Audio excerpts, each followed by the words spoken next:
Hello, everybody. Welcome to. Oh, wait, that's not. To GBRLIFE Live. Why is that not coming up?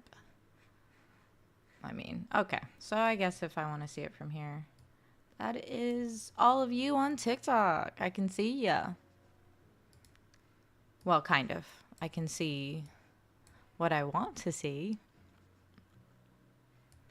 All right, here we go.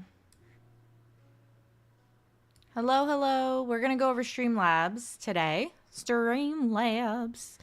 And Streamlabs alternatives. I'm a little early tonight, but I figured it's a good time to go a little earlier tonight, going live. You know, here I am again with this exact same situation where I can't fully see everything on the TikTok side. That's okay. I didn't say that on the little presentation, little something that I have for the presentation here for Streamlabs and its alternatives. But I figure, you know what? Let me give you some real deal information while you're literally here to see this. Okay, so let's just go ahead and get started. I know I'm early, but it's not that early, and maybe more people can actually see it this time. Oh, and I see what's happening now. Okay. All right, guys, let's go over Streamlabs. So if you're interested in streaming at all and you want to, if you're thinking about Streamlabs, that's basically what I'm going through. I'm going to explain Streamlabs, but I'm also going to talk about some alternatives to Streamlabs. It's very popular for those who are into gaming, so you may know that already, but let's just go ahead and talk about it starting now. Okay, so hello and welcome to another live session of GBRLIFE Live, your gateway to real-time conversations. I am Caitlin, and today we're diving into the crucial topic for anyone interested in live streaming, Streamlabs and its alternatives. Whether you are a seasoned streamer or you're just getting started, understanding your options can make a huge difference in your streaming experience, and of course everyone else's streaming experience as well. So first up, let's talk about Streamlabs. Streamlabs is one of the most popular platforms for live streaming, and for good reason. It's an all-in-one tool that offers a suite of features designed to enhance your streaming experience. So it's very customizable with the overlays to integrated alerts, and it has chatbots. It basically aims to make your stream look professional and engaging. I mean, you can kind of see right now, I have everything on the screen right there for you if that's what I want to do. Or if you're gaming, you can do the same thing. That's basically what it's there for. They make it very, very simple, especially after you figure out what you're doing. Now, I won't say it's completely simple. It's after you figure out what you're doing. But let's talk about some of the key features of Streamlabs. First and foremost, you can see on the screen, I'm saying it's a user-friendly interface. It is. Streamlabs offers an intuitive drag and drop interface that makes setting up your stream a breeze. And then there's the customizable overlays, so you get to choose from a huge variety of templates that you can customize the look of your stream. Not everybody offers that. And then you have integrated alerts. So you can set up the alerts for donations, followers, subscribers to keep your audience engaged. And the best part, the chatbot integration. To me, that was a huge one. The chatbot integration helps you manage your chat with automated messages, commands, and modernization tools. But speaking of modernization tools, there's monetization tools. Those are great for accepting donations, managing your subscriptions, and they can help you monetize your stream, right? And isn't that something that we kind of all want to do if you're streaming? That's the whole point. It's not the whole point, but it is a big part of this. I am going to say, since we're talking Streamlabs, I'm going to go ahead and show you. I'm just going to move this over. This is the inside of Streamlabs. This is it right here. So I can see some people who are on one side of the stream. I can see those who are coming in on TikTok. That does come out a little bit differently. And you have different methods of using the sources. This right here is actually a overlay that I decided to use, and then you have your mixer. Now, before I go full blown into Streamlabs in that capacity, you should know about the alternatives.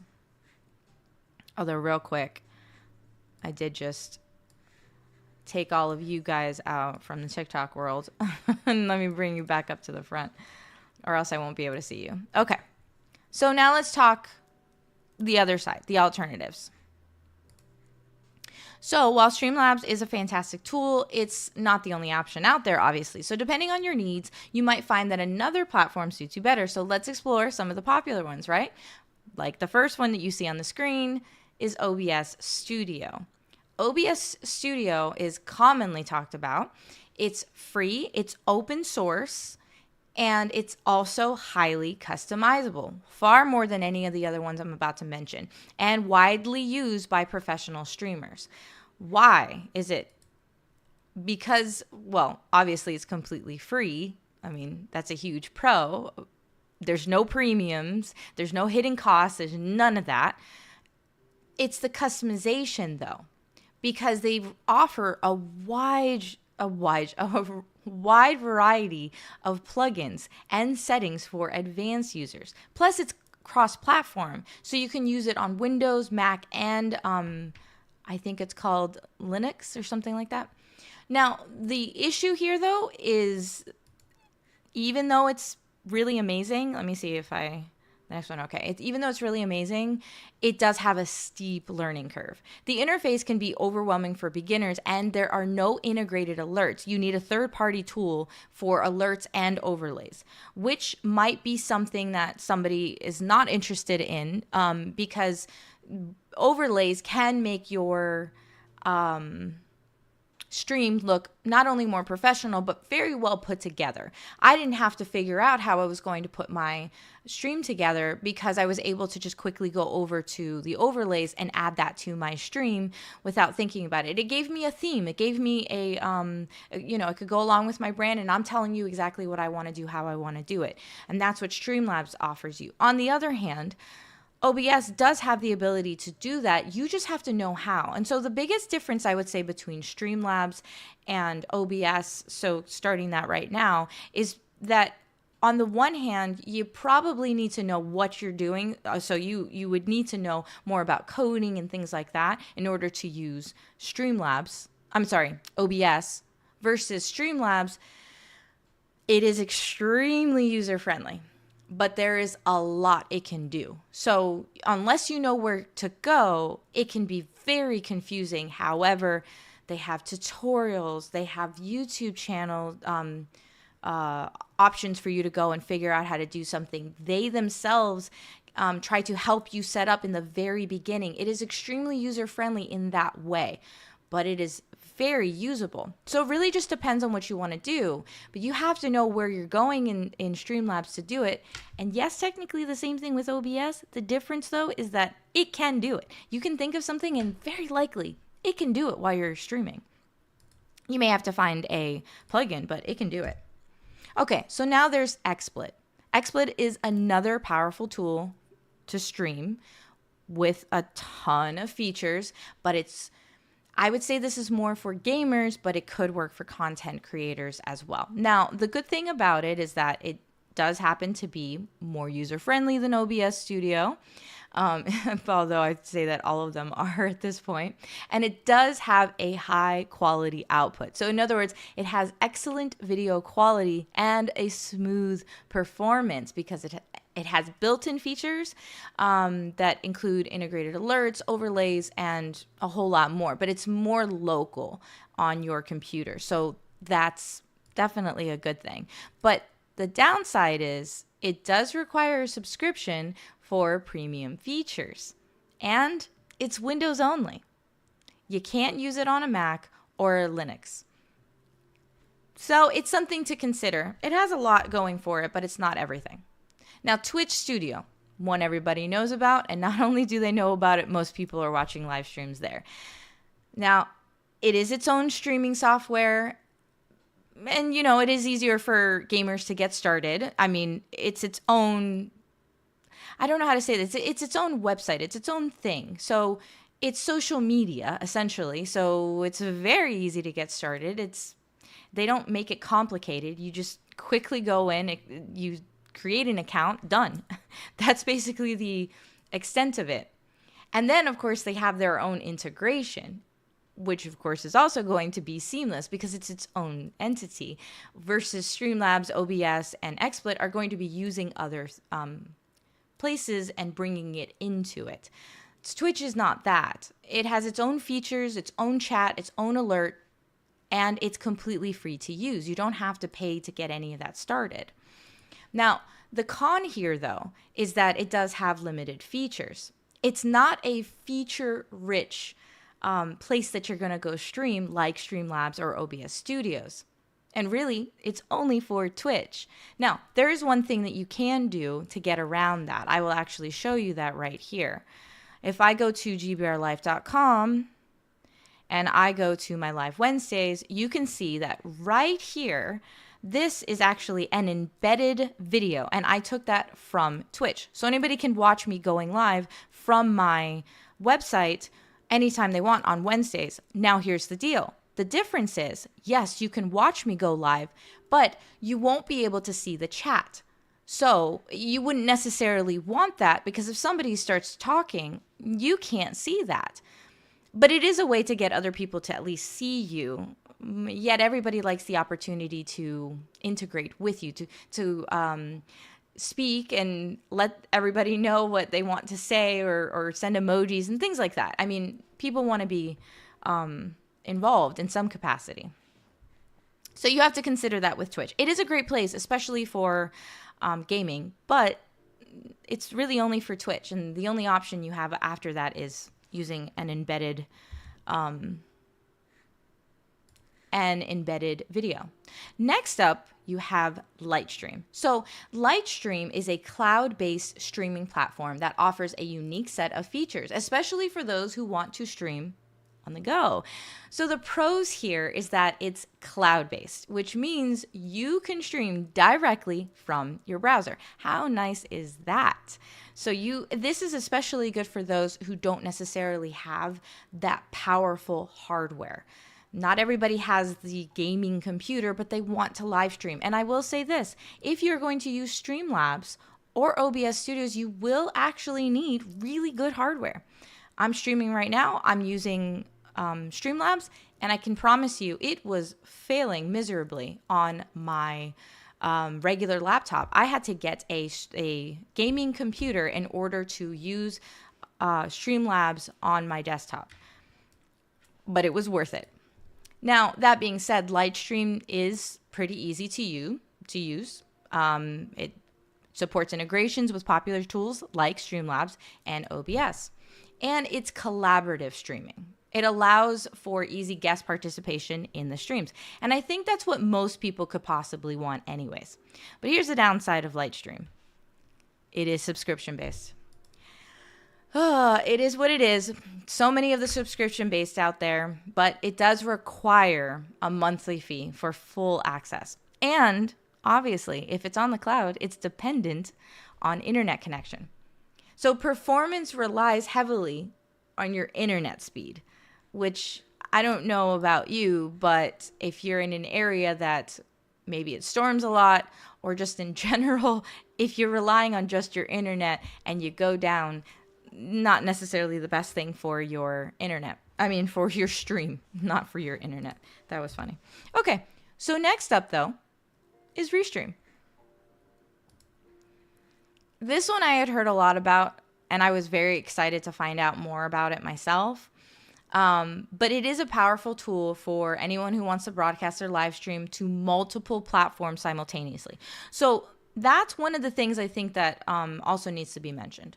The other platforms that I'm mentioning, with the exception of Streamlabs, are not necessarily set up to stream to 1,000 places all at the same time. Streamlabs is because that's what they want to do, but even there, it does have multi-streaming to all the major places, but they're not going to add. I mean, you can map it to other locations as well. I will say that as well. but it's not made for just any location, really. It's made for the main places and maybe mapping it to one or two other places. OBS, kind of the same thing. You're going to be doing a lot more mapping, and remember, you need to be a lot more advanced in knowing what you're doing. So, but then when you get into the more the easier ones to use, especially Restream, that's actually made to stream in a ton of places simultaneously. That's what they do. That's their goal over all the other ones. It's what they're going to bring to the table, is that they do multi-streaming. So YouTube, Facebook, Twitch, TikTok, you name it, they kind of have it places you never even thought of. Plus, it's very user-friendly. I'd say that it's way more user-friendly out of every other option I've mentioned. And they give you analytics to help you understand your audience across the different platforms. That makes a big difference, because if you're looking at how many people are coming in, you do not need to look within every single platform to see how you're doing with your streaming. You're just going to go to one location, Restream, and it's going to have all of it right there. Versus Streamlabs, it may have some information, yes, but it doesn't have everything that you'd really want. You know, you really want to go to individual platforms to see that. Restream, no, you don't. You can go right there and see exactly how you're doing across platforms, because that's what they do. The other thing is, it does have a free tier, I will say that, but the reason everyone's using it is the ability to stream in so many locations, and unlimited streaming requires a subscription. So really, they got you in the beginning. You're going to need to go Restream. You're going to need to pay immediately. Restream costs money. And there's potential quality issues because you're streaming to multiple platforms at the same time. So it's also kind of cloud-based, and it's going to depend on your internet speed versus Streamlabs, which can be directly on your computer if you want it to be.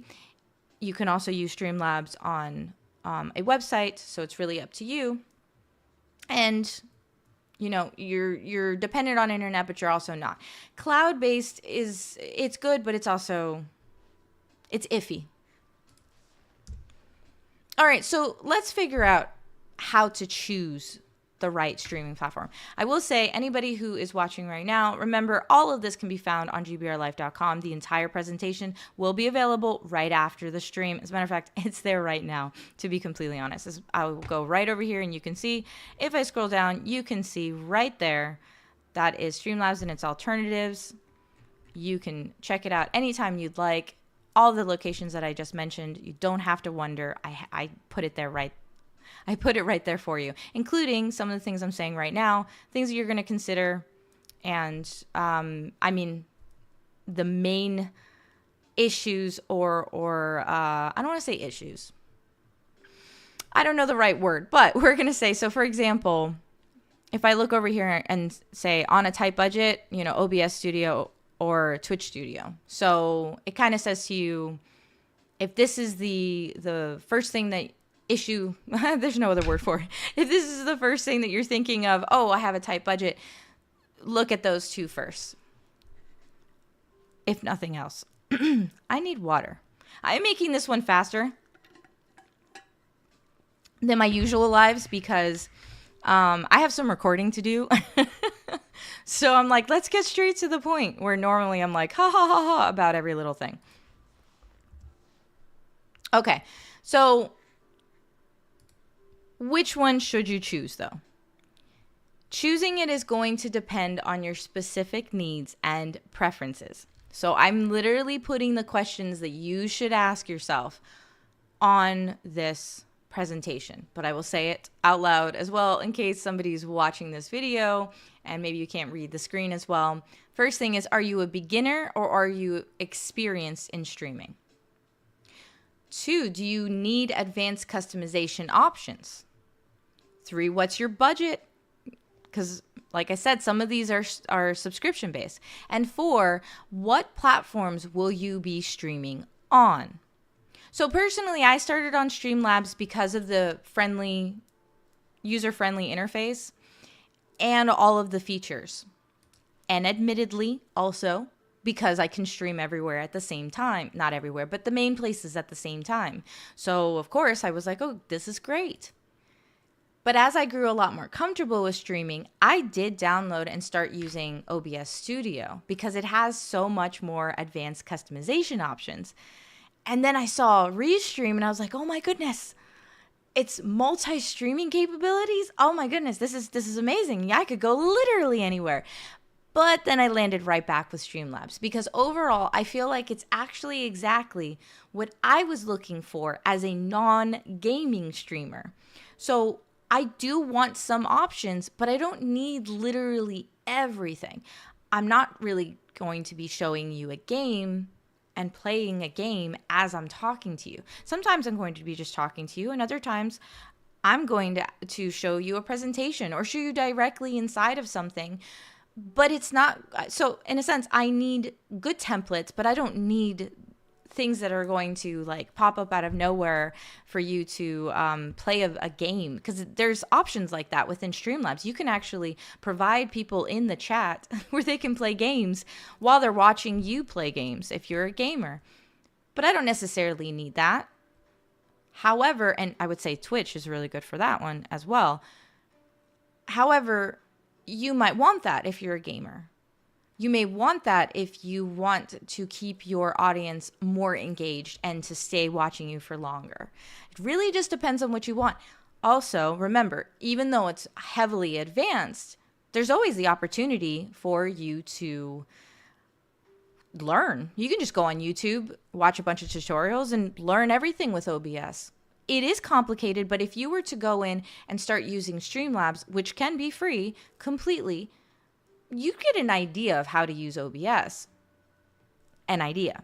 Again, it is pretty advanced, and you would have to go ahead and download a lot more things and essentially need to know where to go to download that. So it's really up to how much learning and how quickly you learn that. So I would suggest, if you're new, to start actually with Streamlabs. And here's the other thing. Streamlabs does have a learning curve. When I first started with Streamlabs, everything was so in front of me and easy.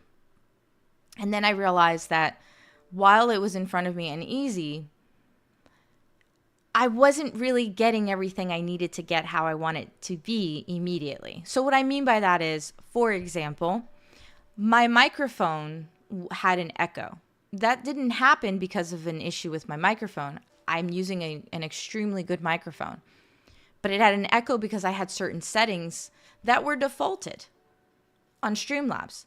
So it was up to me to go in and figure out how to undo that and make it work.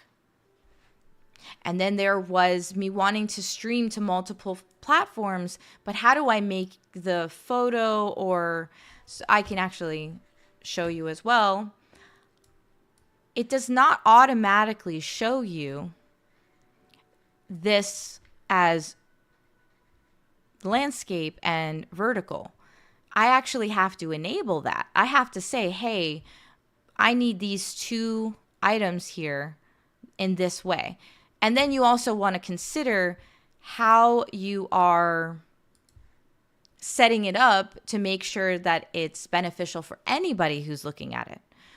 So you can see where it is very easy to set up. There's a quick setting. And when I went in to go change that, it was as little as a click on one button. Done. That was it. That's all I had to do. Click on one button and it did exactly this. It made it two items. Or I came into the mixer and I was able to, boom. It wasn't a big deal. I could just go in, click this, click that, and I no longer had an echo. But you can see where I had to know where to click. I had no idea. So here I am brand new, having no idea how to do this. And, Streamlabs, even though it was great, it didn't exactly go through all of that in the very beginning tutorial to say, oh no, hey, if you want it to be like this or you want it to be like that, just click on this one button. And sometimes that can be infuriating because it's like you're dealing with all these issues and all you have to do is go into one place and just say, oh, hey, turn that off. So everything's going to kind of require a learning curve with the exception of Restream. I did not see any opportunities for anyone to be that confused. I'd say it's pretty quick and easy. You go in there, you sign up, it's done. And kind of Twitch too. But even there, you'd also want to set up your profile. So there is a little bit of finagling. Anyways, if you do have any questions, remember all of this will be put on social media right afterwards. You can go to my YouTube and just watch this entire thing all over if you want to. Leave any questions in the comments, or if you want to ask any questions right now, hey, I'm right here. Go ahead, ask me any questions. Whether it's about setting up your stream or choosing the right platform or engaging your audience, I am here to help. So if you do have any questions, feel free to ask anytime. But that also being said, although I'll give you guys a couple seconds. No, okay. I didn't think anybody had questions. So that is it really for today's stream. It's kind of a quick one because like I said, I do have some recording to do. So normally I'm just kind of relaxed and like, hey, let's just talk. But I have, I'm a little behind this week. So I need to go record and do some editing. But why? Because you can find a ton of content on GBRLIFE.com. Plus, I have a clothing line. Mama Koala did just get some updated clothing. So, you can go check that out as well. But like I said, there's a lot of content on GBRLIFE.com. So you would be able to watch. I do reviews, tutorials, insights. I'm kind of forgetting right now. I have a blog with a lot of this information as well. But in addition to that, mental health and you kind of name it parenting. I kind of talk about it all. And then my podcast, season 2 of GBR Life of Crimes is coming out. It is now going to be called GBR Life Femme Fatales. Plus, there's 2 other podcasts coming out. So you can see there's just a lot of content. It's waiting for all of you to just go check it all out. And I have to go create. create. So thank you for joining, and I will see you guys here next week at 9:45, even though it was earlier today, Central Standard Time, where we're going to discuss creative AI. So the question is it really the new AI Canva? That's what I want to know. And I'll let you all know at the same time. So I will see all of you next week. You all have an amazing night. Before I go, though, that's the website. Just showing you again, GBRLIFE.com. Mama Koala. That's it. See you guys next week.